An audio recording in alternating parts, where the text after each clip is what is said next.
کہا نہیں، اللہ تبارک و تعالیٰ نے یہ مقدر کیا ہے کہ اب اقتدار مسلمانوں کے پاس نہ رہے، اب ہمیں کیا کرنا ہے، ہماری دنیا تو چلی گئی، اب اپنے دین کو بچانا ہے۔ 1857 غدر کی ناکامی کے بعد دارالعلوم دیوبند کا قیام عمل میں۔ ایک الگ موضوع ہے، تو بتلانا مقصود یہ ہے کہ ہم جس علاقے میں رہتے ہیں، ہندوستان کا یہ علاقہ، ہم یہ سمجھتے ہیں کہ یہاں پر جو اسلام آیا وہ حضرت خواجہ صاحب کے ذریعے سے آیا۔ یہ بات صحیح نہیں ہے۔ تاریخی حقائق اٹھا کر کے دیکھیں تو یہ پتہ چلتا ہے کہ اسلام یہاں پر آیا مالابار کے علاقے میں صحابہ کے زمانے میں، اور جو شمال کا علاقہ تھا سندھ کے علاقے میں محمد بن قاسم کے ذریعے سے اسلام آیا، اور جو اوپری علاقہ تھا یو پی، بہار، راجستھان، یہ جو علاقہ تھا، اس علاقے کے اندر میں خواجہ صاحب سے کئی سو سال پہلے ایک بزرگ آئے جن کو دنیا حضرت زندہ شاہ مدار رحمت اللہ علیہ کے نام سے جانے۔ بزرگوں کی تاریخ بھی ہمیں پتہ ہونی چاہیے۔ بہت سارے لوگوں کو لگتا ہے کہ بزرگوں کی تاریخ، قرآن نے جو اصحاب کہف کی تاریخ بیان کی ہے، اصحاب کہف جو تھے یہ نبی نہیں تھے، اصحاب کہف جو تھے یہ صحابی بھی نہیں تھے۔ اصحاب کہف کا واقعہ بیان کر کے اللہ تبارک و تعالیٰ نے قرآن میں یہ اشارہ دے دیا ہے کہ بزرگوں کے واقعات بیان کیے جا سکتے، اسے ہضم ہو یا نہ ہو، لیکن جو حق ہے وہ حق ہے، جو سچ ہے وہ سچ۔ تو حضرت زندہ شاہ مدار رحمت اللہ علیہ یہ بایزید بستانی کے شاگرد، کیونکہ خلیفہ کا لفظ تھوڑا سا چبانا بڑا مشکل ہوتا ہے، اس لیے میں شاگرد کا لفظ اختیار کرتا ہوں۔ بایزید بستانی کے شاگرد تھے، تو بایزید بستانی کے شاگرد حضرت زندہ شاہ مدار، اور حضرت زندہ شاہ مدار کے جو شاگرد تھے وہ حضرت جانمن جنتی۔ حضرت جانمن جنتی رحمت اللہ علیہ یہ اس زمانے میں جب دین کی دعوت دے رہے تھے تو ان کا جو مقابلہ تھا وہ جوگیوں سے تھا۔ جوگی کس کو کہتے ہیں؟ ہمارے علاقے میں جوگی کہتے ہیں، اور ہندی میں اس کو یوگی کہتے ہیں۔ یوگی اور جوگی یہ 13 صفات کے حامل لوگ ہوتے ہیں۔ 13 صفات ان کے اندر میں ہوتی ہے۔ چند صفات جو پتا ہے مجھے وہ بتاتا ہوں کہ وہ مجرد زندگی گزارتے ہیں، کھانا بالکل معمولی کھاتے ہیں، اور اپنی زندگی مذہب کے لیے وقف کرتے ہیں۔ تو اس زمانے میں جوگیوں سے ان کا مناظرہ ہوا۔ مناظرے میں انہوں نے کہا کہ ہمارا مذہب ہندو مت، یہ کوشش کرنے لگے کہ یہ باہر سے آیا ہے، اس کو دعوت دینے سے پہلے اس کو دعوت دی جائے۔ ان کے پاس آئے بڑے بڑے جوگی، ان کے چیلے چپاٹے اور بحث شروع۔ کہا ہمارا جو مذہب ہے ہندو مذہب یہ شانتی کا مذہب۔ حضرت جانمن جنتی نے کہا بھئی آپ کا مذہب شانتی کا مذہب ہوگا، میرا مذہب اسلام ہے، اور اسلام کے معنی ہی شانتی، سلامتی والا مذہب ہے اسلام۔ اسلام سلامتی والا دین ہے، اور اسلام کے اندر میں آدمی آنے سے محفوظ ہو جاتا ہے۔ انہوں نے پھر دوسرا سوال کیا، کہا کہ ہمارا جو پرمیشور ہے وہ ایسا ہے کہ وہ دیاوان ہے، کہ ہمارا جو اللہ ہے اس کا جو نام ہے، اور ہماری جو قرآن شروع ہوتی ہے وہی دیا سے شروع ہوتی ہے، وہی کرپا سے شروع ہوتی ہے۔ وہ کہتا ہے الرحمن الرحیم، رحم کرنے والا ہے زمینوں میں بھی اور آسمان۔ وہ کہنے لگے کہ ہمارا مذہب صاف ستھرا رہنے کا حکم دیتا ہے، ہم لوگ بڑے پاک ہیں، شادی نہیں کرتے، نکاح نہیں کرتے، یہ نہیں کرتے۔ تو حضرت نے کہا کہ آپ کے مذہب میں تو بہت ساری پیچیدگیاں بھی ہوگی، لیکن ہمارا مذہب تو یہ کہتا ہے کہ اب طہر شطر الایمان، پاکی آدھا ایمان۔ اب وہ بڑے پریشان ہیں کہ اس سے ہم کوئی سوال کرتے ہیں تو یہ فوری جواب دے کا ہمارا مذہب ناری کے سمان کرنے کا حکم دیتا ہے. حضرت نے جواب دیا بھائی تمہارے مذہب میں عورت کے نام سے کوئی چیپٹر ہے, کوئی باب ہے, کوئی عنوان ہے کا نہیں. ہمارے قرآن میں اللہ تبارک و تعالیٰ نے سورہ نساء نازل. اب یہ بحث کر رہے ہیں, بڑی لمبی بحث ہے, بڑے لمبے سوال کا. اچھا یہ بات ہے, ہمارے مذہب کے اندر میں ایک چیز ہے, میڈیٹیشن جس کو کہا جاتا ہے, مراقبہ جس کو کہا جاتا ہے. کہا کیا تمہارے اسلام میں ہے؟ تو اس زمانے میں دھارمک اسی کو سمجھا جاتا تھا جو لمبا لمبا میڈیٹیشن اور لمبا لمبا مراقبہ کرے. حضرت نے اس چیلنج کو بھی قبول کیا اور اس علاقے کے جتنے جوگی تھے, کسی نے کچھ دن کا مراقبہ, کسی نے کچھ دن کا مراقبہ کیا. حضرت نے 12 سال کا مراقبہ کیا, بلکہ اس سے بھی زیادہ کا کیا, لیکن 12 پر لوگ متفق ہیں, سارے چیلے چپاٹے یہ اسلام کے اندر میں داخل ہو, اسلام کے اندر میں داخل. کیوں داخل؟ کیونکہ یہ جو لوگ آئے, جو اللہ والے آئے, انہوں نے اپنی زندگیاں قربان کر دی اسلام کے لیے, اپنی قبریں یہاں پر بنائیں, اور وہ چیخ چیخ کر ہمیں کہہ رہی ہیں کہ ہم اس ملک کے اندر میں آئے, اس کو اپنا مسکن بنایا. اب یہ تمہارے حوالے وطن ساتھ.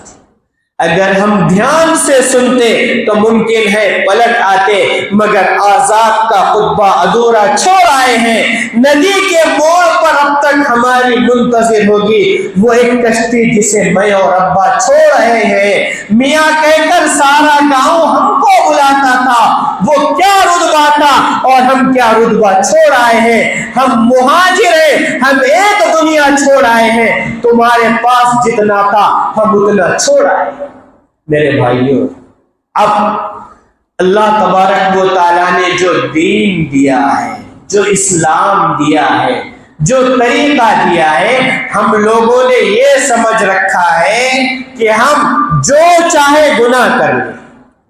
مسجد میں آئیں گے ہم, اور مسجد میں آ کر کے ہم نماز پڑھ لیں گے تو بس ختم ہو جائے گا. بالکل بھی یہودیوں کا عقیدہ ہے کیا کرنا ہے کرو, اتوار کے دن, وہ ہفتے کے دن جاؤ اپنے معبد میں اور خدا کے سارے گناہوں کی معافی کر. کرسچنز کا یہ عقیدہ ہے, نصرانیوں کا, کہ جو چاہے کرنا ہو کرو, شراب پیو, کباب کے اندر میں مست رہو, جوا کھیلو, اور اتوار کے دن چرچ کے اندر میں آ جاؤ, موکش کو پراپت کرو, نجات کو حاصل کرو. ہندوؤں کو یہ عقیدہ ہے کیا کرنا ہے, کیسی زندگی گزارنا ہے گزارو, سوموار کا اپواس پکڑ لو, سارے گناہ تمہارے معاف ہو جائیں. لیکن اسلام کیا ہے؟ اسلام ایک طرز زندگی ہے, اسلام ایک طرز حیات ہے.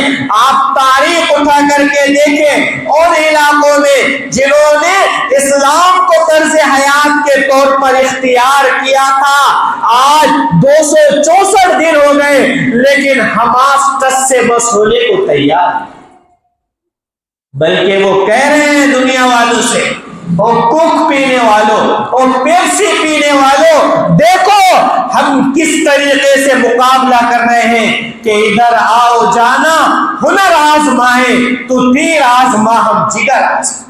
آپ کو یہ معلوم ہونا چاہیے, اسرائیل کا جو جھنڈا آپ لوگ دیکھتے ہیں اس کے اندر میں ایک اسٹار آپ کو نظر آتا ہے, وائٹ کپڑا نظر آئے گا, اور 2 نیلی لکیریں نظر آتی ہیں. وہ نیلی لکیریں کیا ہے؟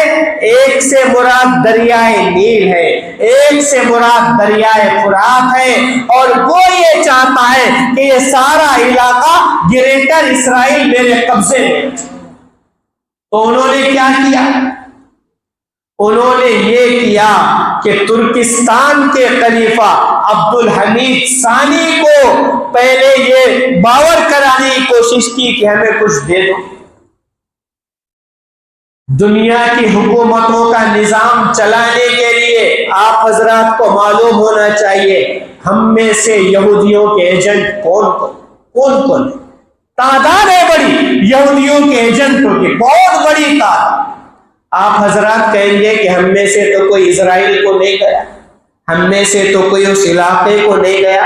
میں آپ کو تھوڑا پہلے لے کر کے جاؤں، مدینے کے اندر میں، مکہ کے اندر میں، عرب کے اندر میں، علامہ حالی کے الفاظ میں کہوں کہ وہ اوس کو خزرج کی باہم لڑائی صدی ایک جس میں انہوں نے گنوائی، ایک صدی گزر گئی تو اس زمانے میں یہودیوں نے ایک کام شروع کیا تھا۔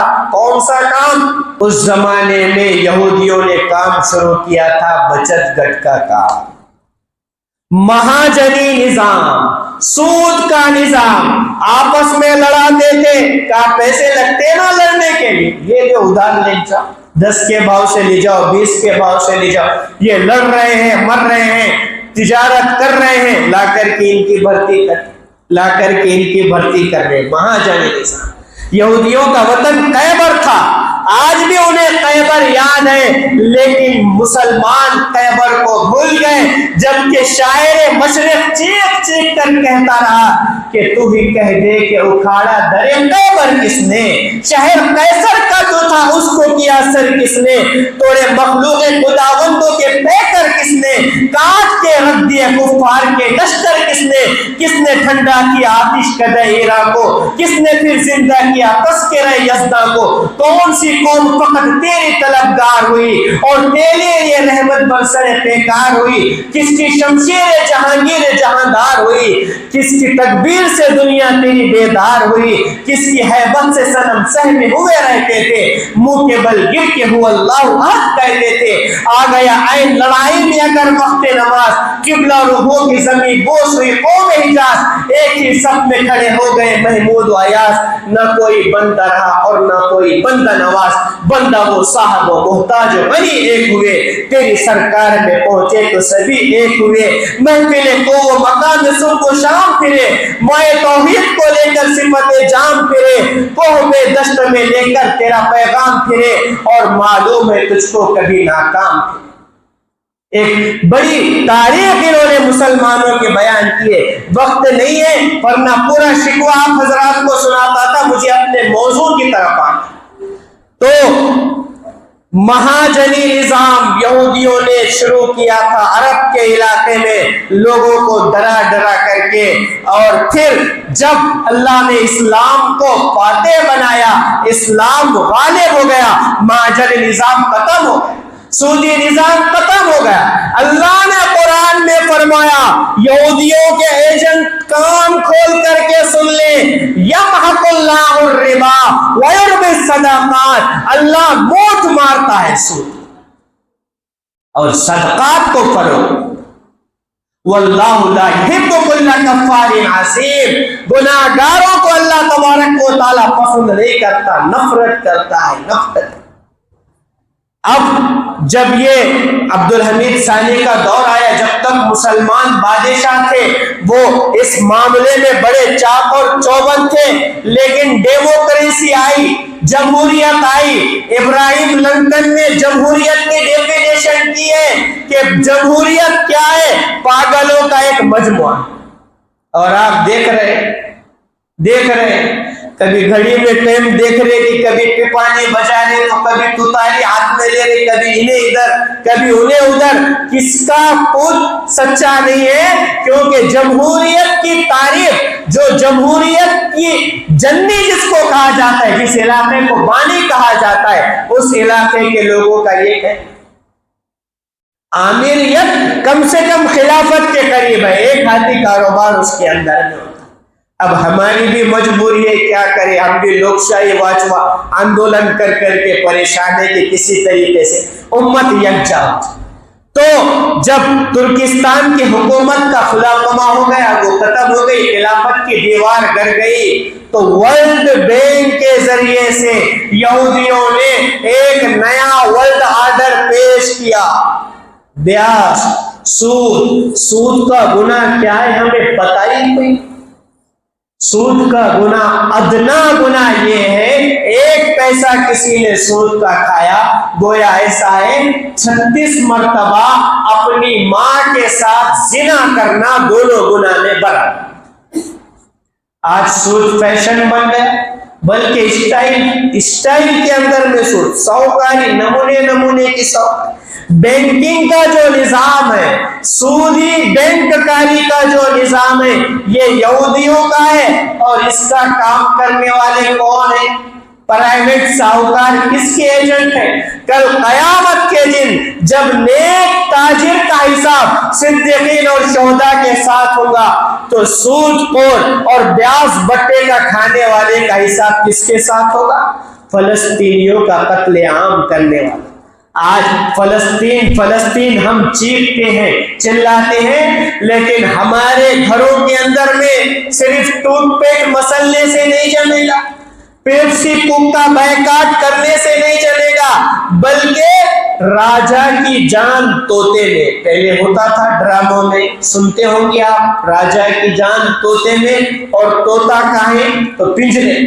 یہودیوں کی جو جان ہے، آدمی کو مستی کب آتی؟ جب پیسہ اس کے پاس آتا نا، وائٹ ڈریس آئے گا، اس کو اسٹارچ کرے گا، بڑی کار آئے گی، بیان آئے گی، پورے ہاتھوں میں سونے کی انگوٹھی آئیں گی، ایک گھڑی آئے گی، ایک دم اسٹائل۔ ارے آج یہی چاہتا، اور وہ اسٹائل میں آ کر کے پھر کیا کرے گا؟ حرام طریقے سے مال کو کمانے کی کوشش کرے گا، اور لوگوں کا خون چوسنے کی کوشش کرے گا۔ اور یہ جو نظام ہے، یہودیوں کا نظام ہے، یہ یہودیوں نے وہاں چلایا، اور ان کا جن لوگوں کے ساتھ ڈی این اے میچ ہوتا تھا مہاجنوں نے، وہ ہمارے علاقوں میں چلایا۔ مہاجن نظام، سود کا دھندا کس کا ہے؟ اب تو ہمارے لوگ اس کے اندر میں زیادہ مبتلا ہو گئے، یہاں تک کہ مسلمان عورتیں، میں شہر کی بات کر رہا ہوں، ہمارے شہر کی، شہر کے اندر میں 10 سے 12 ایسی مسلم خواتین ہیں جو سوکاری کر دی بڑے پیمانے، لڑکوں کا تو چھوڑیے، نوجوانوں کا تو چھوڑیے، پرانوں کا تو چھوڑیے۔ پہلے تو صرف چائے اور ناشتے کی سوکاری تھی، اور آپ تو کہیں کی سوکاری، منٹ کے حساب سے، گھنٹے کے حساب سے سوکاری۔ آج اگر 10 دیے تو کل 12 لینا۔ یہ جو نظام ہے، اس نظام نے ہمارے معاشرے کو تباہ کر کے رکھ دیا، برباد کر کے رکھ دیا، اور یہ کس لیے لگ رہا؟ ضرورت پوری کرنے کے لیے نہیں، خواہشات کی تکمیل کے لیے۔ ہر آدمی یہ چاہتا ہے کہ میں کم وقت میں لکھپتی بن جاؤں، امیر بن جاؤں۔ اب اس کے لیے آسان ہدف کیا؟ ایک زمانے میں وہ پتوں کا ڈاؤ ہوتا تھا، پتے کھیلنے والے کو معاشرے کے اندر میں بہت بڑا معیوب سمجھا جاتا تھا، لوگ ان کے گھروں کے قریب نہیں بیٹھتے۔ پھر زمانہ ترقی کرنے لگا تو پھر وہ چاٹ آیا کہ چاٹ کے اندر میں سے کوئی چیز نکالیں گے، اس پہ پیسے لگائے تو اس کو ڈبل ٹیبل دیں۔ پھر زمانہ نکلا، اس کے اندر میں تبدیلی ہوتی گئی، اور یہاں تک کہ آج ترقی کرتے کرتے یہ زمانہ آیا، یہ دور آیا کہ ہر ایک کے ہاتھ میں مشین، ہر ایک کیا، فلمی ایکٹر کیا، وہ کرکٹر کیا، سیاست دان کیا، سارے لوگوں کو اس کی لت لگتی۔ لیکن اسلام اس کی اجازت نہیں دیتا۔ ہاں، جن لوگوں کی سنسکرتی ہے، جن لوگوں کی تہذیب ہے کہ وہ اپنے خاندان کی عورت کو جوئے میں ہار سکتے ہیں، ان لوگوں پر ہم احکام لاگو نہیں کر سکتے، لیکن ہم اپنے آپ پر احکام لاگو کر سکتے۔ مہابھارت کی تاریخ اٹھا کر کے دیکھیں آپ، اسلام اس کی اجازت نہیں دیتا۔ میرے بھائیوں، آج ہمارے محلوں میں، ہمارے گھروں میں جب بیماری آتی ہے، آج ہم لوگ یہ سمجھتے ایک جسم کی بیماری ہے، ایک روح کی بیماری۔ اب جب جسم بیمار ہوتا ہے تو لوگ کیا کہتے؟ اب شوگر والا کیا کہتا؟ مول صاحب شوگر کا تو ہے، باقی دوسرا کچھ نہیں۔ دوسرا جس کو تھائرائڈ رہتا وہ بولتا تھائرائڈ تو ہے، دوسرا کچھ نہیں ہے، میرے کو کیا کرنا۔ لیکن یہ بیماریاں انسان کے جسم کو کھا جاتی، معاشرے کو کھا جاتی۔ آج ہم یہ سمجھتے، آج جو بنگو والے ہیں، بنگو کھیلنے والے ہیں، وہ کیا بول صاحب میرے کو پینے کھانے کا شوق نہیں، کبھی کبھی میں یہ کھیلتے رہتا ہوں، دوسرا کچھ بھی نہیں ہے، یہ بیمار ہو۔ اور معاشرے میں لوگ اگر ڈاکٹر سے یہ کہیں ڈاکٹر صاحب خالی آپ شوگر کا علاج کرو کڈنی کا رہنے دو, تھائرائڈ کا علاج کرو باقی رہنے دو, باڈی رہتی کیا نہیں رہتی, باڈی ختم ہو جاتی پر لوگ سدھار جاتی, ختم ہو جاتی. علاج کرنا پڑے گا تو ہول باڈی کا کرنا پڑے گا. آج ہم لوگ محنتیں کر رہے ہیں ماشاءاللہ, دین کی محنتیں بھی ہو رہی, لیکن صرف دوا سے کام چلے گا کیا؟ نہیں چلے گا. پرہیز بھی کرنا پڑے گا, ورنہ مرض بڑھتا گیا جو دوا کی, مرض بڑھتا ہی رہے. آج چور موسیرے بھائی, چور موسیرے بھائی کا مطلب یہ ہے کہ ایک حمام پہ سب نہیں. شوگر والا بی پی والے کو بول رہا تیرے کو بھی شوگر ہے میرے کو بی پی, ایڈجسٹ کریں گے آپ یہ گھر. کڈنی جس کو ٹرانسپلانٹنگ کا مریض ہے وہ تھائرائڈ والے کو بول رہا اپن سب بیمار ہے, اس لیے بیماری پہ چرچا ہی نہیں کریں گے, ایک دن آئے گا سارے کے سارے ختم ہو جائیں. آج معاشرہ ہمارا بیمار ہے. کس طریقے سے بیمار ہے, کس طریقے سے بیمار ہے. نوجوانوں کے اندر میں بیماریاں الگ, بوڑھوں کے اندر میں بیماریاں الگ, بچوں کے اندر میں بیماریاں الگ, اور عورتوں کے اندر میں بیماریاں الگ. اور بیماریوں پر چرچا کرنے کو بھی لوگ تیار ہیں. کیوں؟ رپورٹ نکالی اور معلوم ہوا تو جان دھس کر نکلی کیا ہوتا کہ کیا نہیں کی. لیکن اس لیے کئی کو رپورٹ نکالنے کا چلتے رہو, مول صاحب بولتے رہتے 2-4 دن لوگ بھوکیں گے اور بعد میں ختم ہو جائے. تو بیماریوں پر چرچا کس لیے ضروری ہے؟ آج ہمارے معاشرے کی بیماری, بوڑھوں کے اندر میں, بزرگوں کے اندر میں, مجھے معاف کیا جائے, سب سے بڑی بیماری یہ پیدا ہو گئی کہ انہوں نے اپنے بچوں کو کنٹرول کرنا چھوڑ دیا. کنٹرول کرنا چھوڑ دیا. نماز کی ترغیب نہیں, ان کو گناہوں پر روک ٹوک نہیں, اور خود اللہ سے تعلق کو ختم کر دیا. کیا کبھی ہم نے اللہ سے مانگا ہے اللہ میرے بچے کو دینداری عطا کر, میرے بچے کو صحیح سمجھ عطا کر؟ کیا تہجد میں اللہ سے ماں باپ دعائیں مانگ رہے؟ بالکل بھی نہیں. بلکہ کسی نے کہا تھا کیا تعجب ہے کہ لڑکوں نے بھلایا گھر کو جبکہ بوڑھے رویش دین خدا بول رہے. بہت بڑا قصور ہے, بہت بڑا قصور ہے. پدرم سلطان بوت سے کام نہیں چلنا پڑے گا, اس طبقے کو ایکٹیو ہونا پڑے گا, پھر سے چارج ہونا پڑے گا. مرد گھر کا قوام ہے, معاشرے کا قوام ہے.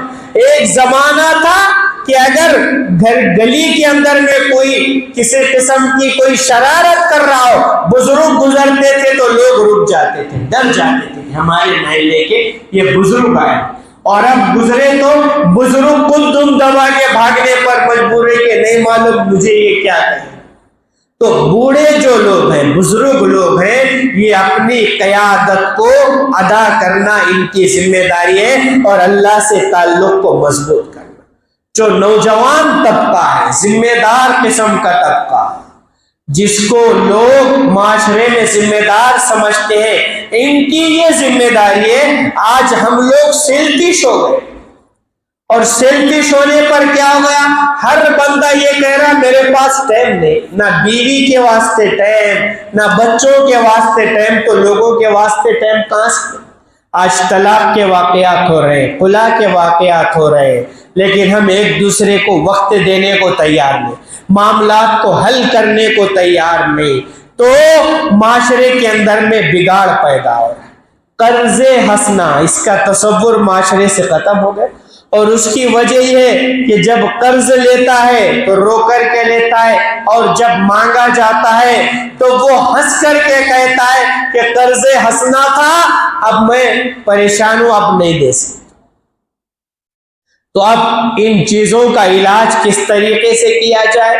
سب سے پہلے معاشرے میں بیداری لانا پڑے گا. اگر اتنے سارے لوگ اس بستی کو ٹارگٹ کریں, ملک پورہ کی جو بستی ہے, کہ ہمارے محلے میں ہم بنگو مٹکا سودی نظام اس کو چلائیں گے نہیں, اور چلانے میں کسی قسم کی مدد نہیں کریں گے.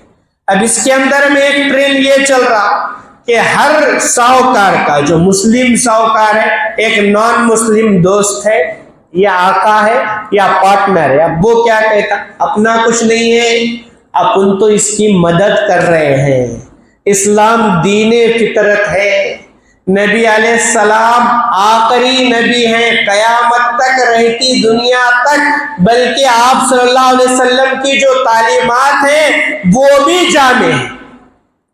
ان کو پتا تھا، اللہ تبارک و تعالیٰ کو بھی پتا تھا ایسے لوگ آئیں گے جو کہیں گے ہم کیا کر رہے، 10 روپے سے لا رہے، ہم 20 روپے سے دے رہے اور اس کی مدد کر رہے، ہم یہ پریشان ہیں اس کی مدد کر رہے. تو آتا ہے کہ سود کے اندر میں دینے والا، لینے والا، دلانے والا، لکھنے والا، ساروں کے ساروں پر اللہ کی لعنت ہے.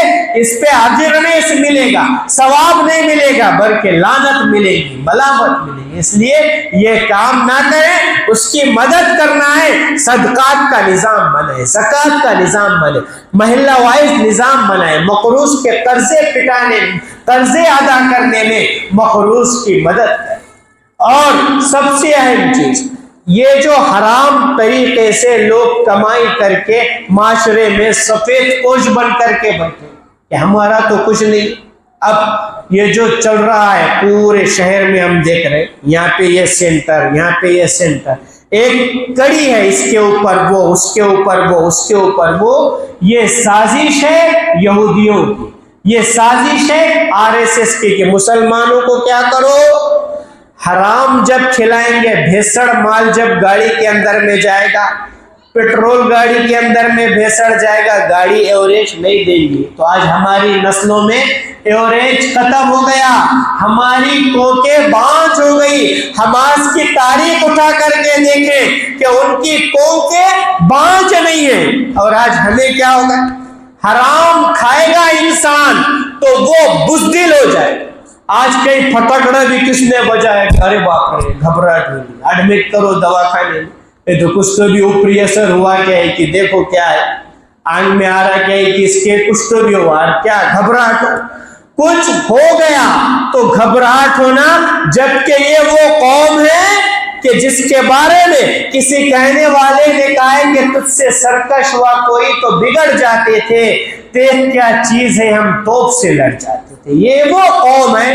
لیکن آج کیا ہو گیا، دین وہی، قرآن وہی، اللہ وہی، نبی علیہ السلام کا پیغام وہی، مسلمان وہی، لیکن کیا ہو گیا، اقبال، تیری قوم کا اقبال کھو گیا. ماضی تو بڑا اچھا تھا پر حال کھو گیا کہ ہم نے دین کو مسجد تک محدود رکھا اور دنیا داری میں دین کو نظر انداز کر. کس طریقے کا ساہوکاری نظام، اسلام میں اس کی اجازت نہیں ہے. قمار، شراب کی الگ الگ قسمیں. آج شادیوں کے اندر میں جام پہ جام چل رہے، ننگا ناچ چل رہا، ٹیپ ریکارڈ لگا کر کے نوجوان ناچ رہے ہیں. اسلام میں اس کی اجازت نہیں ہے. اور یہ جو چیز ہوگی یہ بیانوں سے دور نہیں ہوگی، بلکہ یہ کام کرنا پڑے گا. کس کو کرنا پڑے گا؟ یہ جو قوم ہے یہ ایسی قوم نہیں جیسا موسیٰ علیہ السلام سے ان کے ماننے والوں نے کہا تھا، اذهب انت وربک انہا ہنا قاعدون، جاؤ موسیٰ تم لڑو، تمہارا رب لڑے، ہم یہاں پر بیٹھے. اور جب ملیدہ کھانے کا وقت آئے گا تو ہم آئیں گے نا، کیوں نہیں آئیں گے. اسی طریقے سے یہ امت محمدیہ کا جواب نہیں تھا، لیکن آج ہمارا جواب یہ ہو رہا ہے. اب ہماری یہ ذمہ داری ہے، یہاں جتنے لوگ اگر بیٹھے یہ طے کر لیں کہ ہم ایک لاہے عمل بنا کر اس لائن سے کام کریں گے تو بھائیوں یقین جانیے چند مہینوں کے اندر میں ہمارے شہر کے اندر میں انقلاب آ سکتا ہے. لیکن یہ چیز نہیں ہوتی. کیوں؟ ہر آدمی یہ کہتا ہے اپنے کو کیا کرنے، لیکن یہ پتا ہونا چاہیے کہ گھاس کے چھپر میں رہنے والوں، آگے مقدر آپ کا ہے، اس کے آگے تیز دھواں ہے، آگے مقدر آپ کا ہے. اس کے قتل پہ میں بھی چپ تھا, میرے قتل پہ وہ بھی چپ ہے, لیکن اس کا نمبر اب آیا, اگلا نمبر آپ کا ہے. اس لیے بیدار ہو جائیں, یہ نہ سمجھیں کہ میں دیندار ہوں, میری اولاد دیندار ہے. جب یہ آگ لگے گی سود کی, جب یہ آگ لگے گی یہ جوئے کی, شراب کی, ماحول خراب ہوگا, اور ماحول خراب ہو کر کے دینداروں کے گھروں میں بھی داخل ہو جائے گا, اور وہ حال ہوگا جو اندلس کے اندر میں مسلمانوں کا. باطل ایک سازش کے تحت بچت گٹ کی اسکیمیں کہاں دو, مسلمانوں کے محلوں میں دو. مسلمانوں کے عورتوں کو میٹنگ میں کہاں بلاؤ, 100 200 کلومیٹر دور بلاؤ, اور ان کو پیسوں کا لالچ دو, لالچ دے کر کے گھر سے باہر نکالو, اور گھر سے باہر نکال کر کے کیا حال ہو. لو جہاد کے بجائے بھگوا جہاد, بھگوا ٹریپ کو ہم جا کر کے دیکھیں تو پتا چلتا ہے کہ روزانہ کئی لڑکیاں بھگوا لو ٹریپ کا شکار ہو رہی ہیں, اور اس کے اندر میں یہ چیزیں, ٹیوشن کلاسز, اس کے اندر میں بچت گٹ ان کا کلیدی رول رہا. اب بچت گٹ والی خواتین کی اسٹڈی کی گئی تو پتا چلا کس کو دیا, بچے نے قرضہ کرا, مٹکا کھیلنے کو, بینگو کھیلنے کو, شراب پینے کو, گاڑی لینے کو, شور شا کرنے کو, اس لیے اس کو اٹھا کر کے دینا پڑا. بھائیوں, آج ہمارے ماؤں کی عصمت, ان کی عظمت داؤ پر لگی ہے. خدا کے لیے ہر شخص یہ کرے کہ میں 5 بندوں کو اس گناہ سے روکنے کی کوشش کروں, 5 بندوں کو روکنے کی کوشش کرے گا. یہاں پر 300-400 لوگ ہیں, وہ 2000 لوگوں کو روکیں گے تو ماشاءاللہ شہر کا نقشہ بدل جائے. اس کے لیے آپ کو کیا کرنا پڑے گا, روزانہ ایک وقت نکال کر کے جو لوگ اس میں مبتلا ہیں ان کو بتانا پڑے گا, اور جو اس کے اندر میں ایجنٹ ہیں, ایجنٹوں کے اوپر جو ایجنٹ ہے, جو سفید پوش چھپے, اپنا کچھ نہیں ہے, ہم جو ہے ان کا ساتھ دیتے, ایسے لوگوں کو بھی ہمیں یہ بتانا پڑے گا کہ اس چیز کے گناہ نسلوں تک بھگتنے پڑتے ہیں, 7 نسلوں تک. بہت سے لوگوں کو آپ نے دیکھا ہوگا کہ ان کے خاندان میں پاگل لوگ موجود ہوتے ہیں, 2 3 4 نسل. یہ کس لیے ہوتا ہے؟ ساری چیزیں بتائی گئی ہے کہ انی اذا اصیت غضبت, جب میری نافرمانی کی جاتی ہے میں غصے میں آتا ہوں, فاذا غضبت لعنت, اور غصے میں آتا ہوں تو لعنت کو برساتا ہوں, وان اللعنت منی تبلغ سادیا من الغل, اور جب میری لعنت نکلتی ہے 7 پشتوں تک چلتی رہتی ہے. ہم یہ سمجھتے ہم نے کس کا کیا کیا, لیکن نسلوں کو حرام کھلایا, لوگوں پر ظلم کیا, ظلم معاشرے پہ کیا, ظلم اپنے آپ پر کیا. اللہ تبارک و تعالی اس کا حساب لینے والا. اس لیے ان بیماریوں کو سمجھے, نوجوان خاص طور سے ان بیماریوں سے اپنے آپ کو بچائیں. سب سے پہلے توبہ کریں. بنگو مٹکے کے تعلق سے اور ان کے تعلق سے جب مہم شروع کی گئی, کئی نوجوان آئے اور کہنے لگے کہ ایسی لت لگ گئی کہ گھر کے اندر بیوی کا زیور ختم ہو گیا, یہاں تک کہ ہم اپنے گھر میں کرایہ دار ہو گئے, گھر ختم ہو گئے, گھر کی عورتیں بھیک مانگنے پر مجبور ہیں, بلکہ اس سے بھی آگے اپنا جسم بیچنے پر مجبور. کیا یہ امت نبی علیہ السلام کو جواب دے؟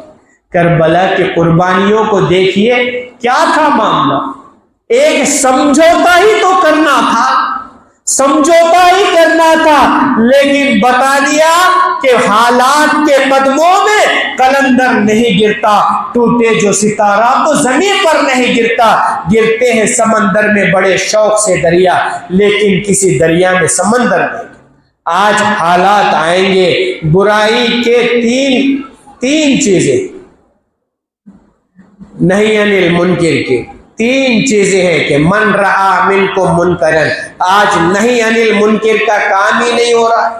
لوگ کس کو برائی پر اس لیے نکیر نہیں کر رہے ہیں کہ انہیں ہم سے تعلقات خراب کرے گا, ہمیں نقصان پہنچائے گا، ہماری مجلس میں نہیں بیٹھے گا، ہم کو سلام کلام بند کرے گا، جبکہ برائی کے تعلق سے آتا ہے من رعا منکم منکرا فلیغیرہ بیدہ، برائی کو دیکھے ہاتھ سے روکنے کی کوشش کرے، اللہ نے طاقت دی ہے ہاتھ سے روک، فَإِن لَّمْ يَسْتَطِعْ فَبِلِسَانِهِ، اس کی طاقت نہیں تو زبان سے کہے یہ برائی ہے، فَإِن لَّمْ يَسْتَطِعْ فَبِقَلْبِهِ، اس کی بھی طاقت نہیں تو دل سے یہ سمجھے کہ یہ برا ہے، وَذَلِكَ أَضْعَفُ الْإِيمَانِ، اور یہ ایمان کا سب سے کمزور درجہ ہے، اس سے کم درجے کا ایمان ہی نہیں۔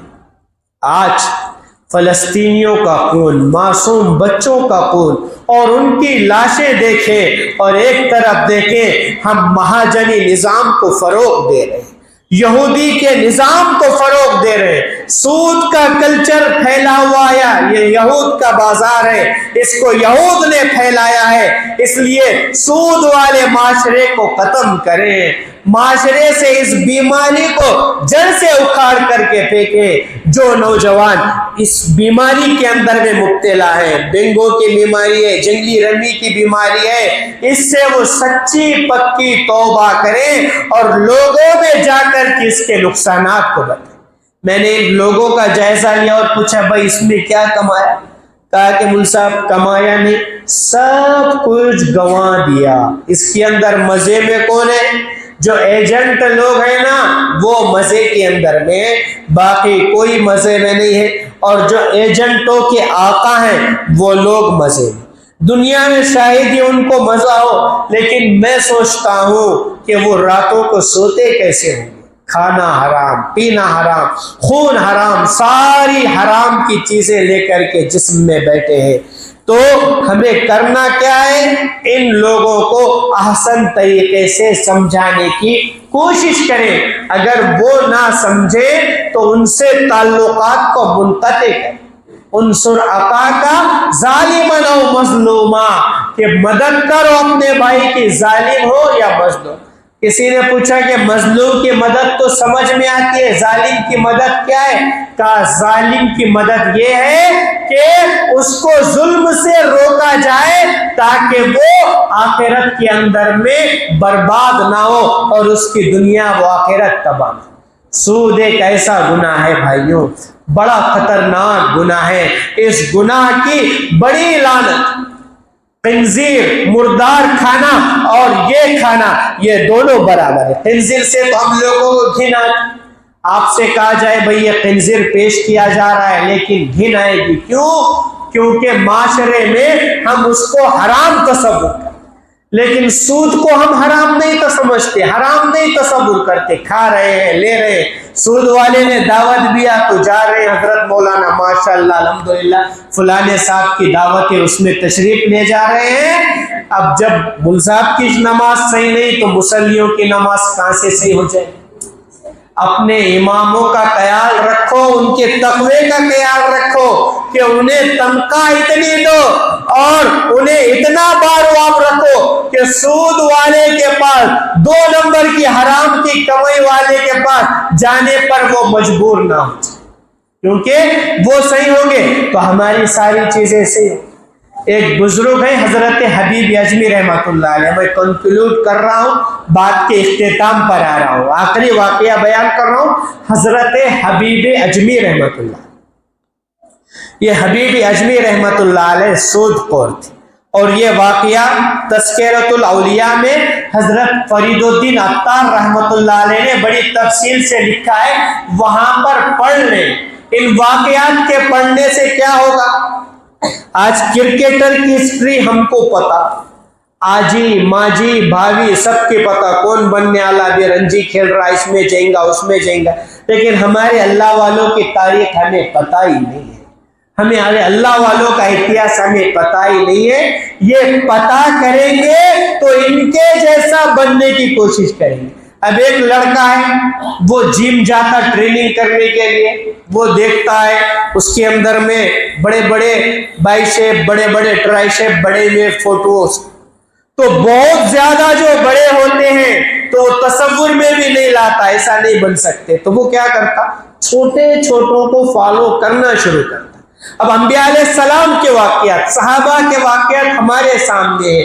کوئی نبی جو ہوتا ہے، جو صحابی ہوتا ہے، وہ نبی کے برابر نہیں ہو سکتا، اور کوئی ولی صحابی کے برابر نہیں ہو سکتا، لیکن ان کا بھی ایک مقام ہے، اور اہل سنت الجماعت کا یہ عقیدہ ہے، کرامات الاولیاء حق، اولیاء اللہ کی کرامات برحق۔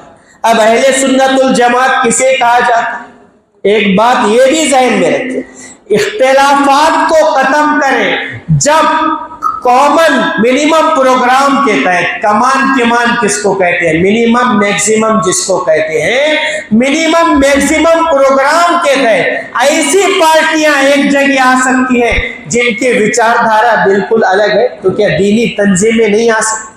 اہل سنت الجماعت کس کو کہتے ہیں؟ ایک ہوتا ہے عقیدے کا اندر میں اختلاف، عقیدے کے اندر میں جس کے اختلاف ہوتا ہے مذاہب بنتے ہیں، پھر جو اس کے ضمنی مسائل ہیں ان کے اندر بھی اختلاف، جیسے شیعوں کا اور ہمارا اختلاف ہے، شیعوں کے اندر میں ایک عقیدہ امامت کا، جیسے ہمارے پاس توحید، رسالت، آخرت، ان کے پاس امامت کا ایک عقیدہ ہے، تو وہ شیعہ اہل سنت الجماعت سے خارج ہو گئے۔ اب اہل سنت الجماعت میں کون کون سے لوگ آتے ہیں؟ اہل سنت الجماعت کے اندر میں اہل حدیث آ گئے، جماعت اسلامی والے آ گئے، دیوبندی آ گئے، ان کے ضمن تبلیغی آ گئے، اور بریلوی آ گئے، ان کے ضمن اس کی جتنی شاخیں وہ چیزیں آ گئیں۔ یہ اہل سنت الجماعت ہے، اور ان کی جو لکھی ہوئی کتابیں ہیں، یہ جو کتابیں میں کہہ رہا ہوں یہ اختلاف سے پہلے کی ہے۔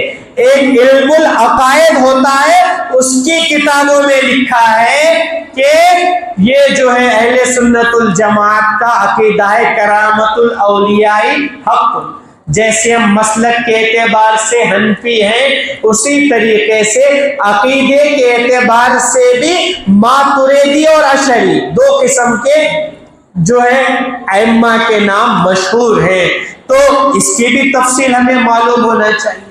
تو اس کا یہ عقیدہ ہے کرامت الاولیاء حق۔ تو حبیب اجمی رحمت اللہ علیہ یہ سود خور تھے، سود خوری کا کاروبار، اور سود ایسا وصول کرتے تھے کہ اگر اس کے پاس کچھ نہیں ہوگا تو اس کے گھر میں جو کھانا پک رہا ہوتا وہ لے کر کے جاتے کہ یہ آج کا سود ہے، کہ آج کی روزی روٹی تو پکی ہو گئی۔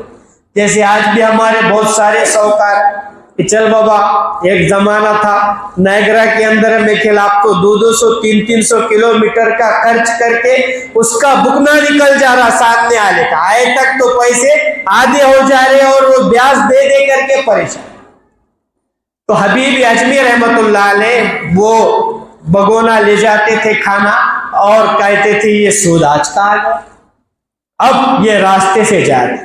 ایک بات ذہن میں رکھے، 2 نمبری جو ہوگا حرام کی کمائی کرنے والا، دل سے کوئی اس کی عزت نہیں کرتا، زبردستی تراس سے بچنے کے واسطے لوگ زبردستی ہاتھ اٹھا کر کے سلام کرتے، ورنہ دل سے اندر سے آہ نکلتی ہے، اور دل سے جو آہ نکلتی ہے وہ اثر رکھتی ہے، پر نہیں طاقت پرواز مگر رکھتی ہے، خود سے الاصل ہے رفعت پہ نظر رکھتی ہے، تاج سے اڑتی ہے گردوں پہ گزر۔ تو آہ لینے والے مت بنو، جب آہ نکلتی ہے تو اللہ کا عرش حرکت میں آنے لگتا ہے۔ ظلم مت کرو، ظلم مت کرو۔ آج جو بڑی مچھلی ہے چھوٹی مچھلی کو نگل کر کے ظلم دیتی، پڑوسی سے پریشان، ہاتھ اٹھا کر کے دعا نہیں کرتا، بد دعا کرتا ہے کہ کبھی اس کا بیڑا غرق ہو۔ تو 2 نمبری جو آدمی ہوگا نا اس کو کبھی معاشرے میں عزت نہیں ملتی، بھلے وہ MLA بن جائے، MP بن جائے۔ تو اب یہ حبیب اجمی جا رہے ہیں، مال دولت تو بہت کچھ ہے، راستے سے جا رہے ہیں، بچے کھیل رہے ہیں میدان میں، کارے ہٹو سر کو، یہ سود خور حبیب جا رہا ہے، کہیں ایسا نہ ہو کہ آج ہمارا دل بھی خراب ہو جائے، ہمارا ستیاناش ہو جائے۔ چھو کو وہ کھڑے نہیں رہنا، ہمارے یہاں بھی بولتے لوگ فلانے کی چھو کو کھڑے نہ کرو وہ واسر ہے، تو وہ سارے لڑکے منتشر ہو گئے۔ اب حبیب اجمی نے جب سنا تو دماغ خراب ہو گیا، کیا کام کا یہ مال اور کیا کام کی یہ شہرت، گھر آیا اور کہا بیوی سے ایسی ایسی حرکت ہوئی ہے، کیا کروں؟ کہا توبہ کر لو۔ ان لوگوں کے گھر والے بھی ان سے عاجز آئے ہوئے رہتے، لیکن کیا کرے، مرتا کیا نہ کرتا، کہاں جائے۔ تو اب اس وقت میں پہنچے حضرت خواجہ حسن بصری رحمت اللہ علیہ کے پاس۔ عبد الواحد ابن زید کا تو شاید انتقال ہوا تھا، خواجہ حسن بصری رحمت اللہ علیہ کے پاس پہنچے اور کہا حضرت تنگ آ گیا ہوں گناہوں بھری زندگی سے، اب میں توبہ کرنا چاہتا ہوں۔ توبہ کر لی، سود کو چھوڑ دیا، لوگوں کو معاف کر دیا، ایک عرصہ گزرا، اب راستے سے چل رہے، وہی شہر، وہی گلیاں، وہی لوگ، وہی بچے۔ اب جب راستے سے چل رہے ہیں تو کسی کہنے والے نے کہا ارے اپنے کام بند کر دو، با ادب کھڑے ہو جاؤ، حضرت حبیب عجمی تشریف لا کہ ان کے آنے کی وجہ سے، ان کے وجود سے ہم برکت کو حاصل کریں۔ دل میں بڑی خوشی ہوئی۔ ایک ایمان کا نور ہوتا ہے اور ایک گناہوں کی نوست ہوتی ہے، بہت بڑا فرق ہوتا ہے اس کے اندر۔ اس لیے میرے بھائیوں، معاشرے سے ان بیماریوں کو دور کریں۔ دوسری چیز، بچوں کی تعلق سے کچھ کہنا ہے، بچوں کو موبائل فون سے دور رکھیں۔ ہماری عورتیں پاکستانی سیریل دیکھ رہی ہیں، ڈرامے دیکھ رہی ہیں، ان کو دور رکھے۔ معاشرہ فحاشیت کے اس عمیق گار کے اندر میں دھکیل دیا جا رہا ہے جہاں سے رشتے ناتوں کا تقدس پامال ہو گیا۔ ساس اور داماد کا رشتہ بڑا نازک رشتہ، اس پر نہیں کہوں گا، میں نکاحوں کے مجلس میں کہتا ہی رہتا ہوں، لیکن دیور اور بھاوج کا رشتہ، یہ اتنے خطرناک واقعات ہو رہے، ان واقعات کو روک لگائیں۔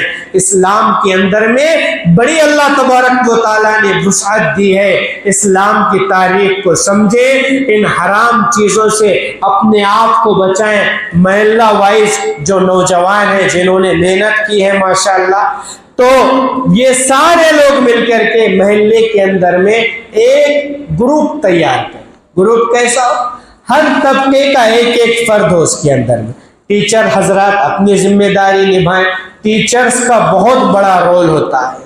پڑھے لکھے حضرات اپنی ذمہ داری نبھائیں، سیاسی احباب اپنی ذمہ داری نبھائیں، کیونکہ آنے والا وقت بڑا سخت، آنے والا وقت بڑا سخت۔ ہم دوبارہ آنکھ بند کر کے یہ نہ سمجھے کہ اب بھاجپ کا کپا گول ہو گیا، کبھی بھی کچھ بھی ہو سکتا، کیونکہ جب ملک کی تقسیم ہوئی اس وقت بی جے پی نہیں تھی، سقوط حیدرآباد ہوا اس وقت بی جے پی نہیں تھی، مسلمانوں کا قتل عام ہوا، ایکشن کی تاریخ اٹھا کر کے دیکھ لی جائے، دھارون ہمارے سے قریب علاقہ ہے، وہاں پر 17 مسلمانوں کو عید قربان کے دن ذبح کر دیا گیا اور کہا یہ لو اسے قربانی کرو۔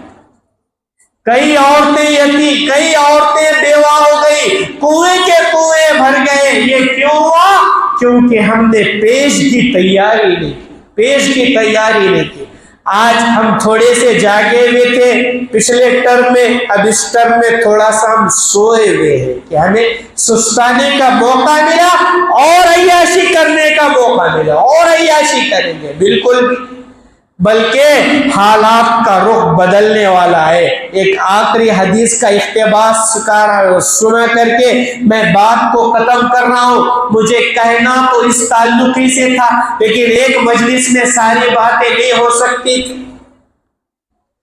اللہ کے رسول صلی اللہ علیہ وسلم نے فرمایا اصابتان من امتی احرسهم اللہ من النار، میری امت کی 2 گروہ، 2 جماعتیں ایسی ہوں گی جن کو اللہ تبارک و تعالی آگ سے محفوظ فرمائیں گے۔ وہ کون ہوں گے؟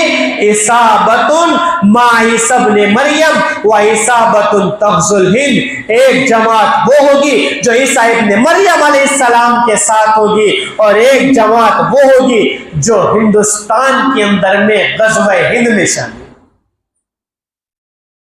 اب اس کے اندر میں مفسرین مورخین بڑی تفصیلی بحث کرتے ہیں، تفصیلی بحث میں نہیں کروں گا، میں چیدہ چیزیں جو حالات سے متعلق ہے وہ کہوں گا کہ حدیث کے اندر میں یہ کہ عیسیٰ ابن مریم اتریں گے تو کیسے اتریں گے؟ دمشق کی جامع مسجد کے اندر میں اتریں گے آسمان سے، اور جب مسجد میں اتریں گے تو سیڑھیوں سے اتریں گے۔ اب آپ یہ سمجھ رہے ہیں بشار الاسد کا ظلم ہونا، شام کے علاقے کا قالی ہونا، یہ کیوں ہو رہا ہے؟ یہ اللہ تبارک و تعالیٰ کا ایک بنایا ہوا نظام ہے، سسٹم ہے، وہاں پر بڑا انقلاب آنے والا ہے، اور انقلاب کے لیے پیش بندی تیاری پوری دنیا کے مسلمانوں کو کرنی ہے، پوری دنیا کے مسلمانوں کو کرنی ہے۔ اور اصابت تغزو الہند، ہند اس زمانے میں کس کو کہا جاتا تھا؟ افغانستان کا کچھ علاقہ، ہرات کا کچھ علاقہ اور خراسان کا کچھ علاقہ، اس علاقے کو ہند کہا جاتا ہے۔